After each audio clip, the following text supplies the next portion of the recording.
Oi! O que é que você acha de Tati? Minha neguinha, eu te amo. Marcos! O que é que você acha de Tati? De Tati.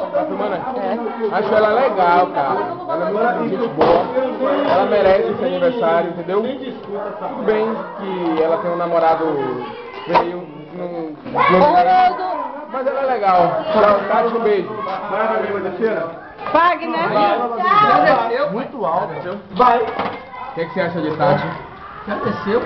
Fala aí, fala em modo Daniel. O que você acha de Daniel?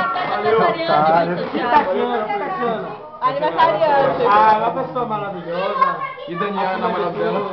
E Daniel, namorado dela? Trabalha em prol do restaurante, o casamento dela. Não, Daniel é um sujeito rebaixado, tá pensando divisão, lógico. Daniel, você tá...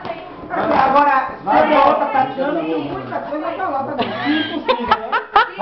Não foi igual a Globo que tira o microfone. Fala aí. Pode falar, Cláudio, pode falar. Deixa eu namorar com o que se preocupa mais com a café, que a outra é inclusive mais. Depois fala que sou eu. Mas isso foi que o jurado falou. Eu vou fazer entrevista com uma... Sopraram no meu ouvido. Como você se sente sabendo que você tem Não sou eu, não larguei aí, não aguentou. Aí agora tá largando. Não sou eu, vou fazer. Olha o que ele mandou falar. Quando vem, larga.